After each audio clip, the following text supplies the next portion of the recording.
કરવામાં આવ્યો છે। આ તરફ સમાચાર અમદાવાદથી છે, જ્યાં કોંગ્રેસ કાર્યાલય પર પથ્થરમારો કરવાના મામલે પોલીસ ફરિયાદ નોંધાઈ છે। કોંગ્રેસ કાર્યાલય પર થયેલા પથ્થરમારાનો મામલો એલિસ બ્રિજ પોલીસ સ્ટેશનમાં બે અલગ-અલગ ફરિયાદો નોંધાઈ છે।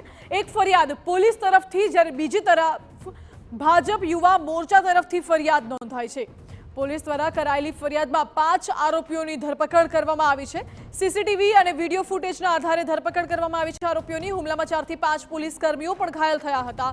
પહેલો હુમલો કોણે કર્યો તે તપાસ બાદ જ સામે આવશે તેવું ઝોન 7ના ડીસીપીનું કહેવું છે।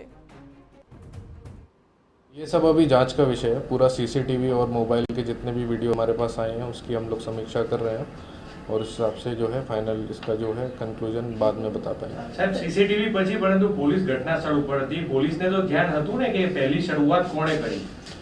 देखिए प्रोटेस्ट काफ़ी ज़्यादा लोग मात्रा में थे और पुलिस जो है बंदोबस्त और मैनेज करने में बिजी थी, तो ये सब समीक्षा का विषय है और इसमें हमारे जो पुलिस के जवान थे उनका भी निवेदन लिया जाएगा।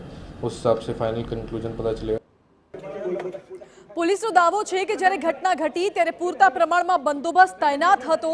અમે પરિસ્થિતિ પર ઝડપથી કાબુ મેળવી લીધો તેવું પણ કહ્યું અને ભાજપ દ્વારા પરવાનગી લેવાઈ હતી કે કેમ તે અંગે પોલીસ અજાણ છે તેવું પણ જાણવા મળી રહ્યું છે। કોંગ્રેસ પક્ષની ફરિયાદ ન લેવાના આરોપોને પોલીસે નકાર્યા। કોંગ્રેસ દ્વારા માત્ર અરજી જ આપવામાં આવી હોવાનો દાવો પોલીસે કર્યો।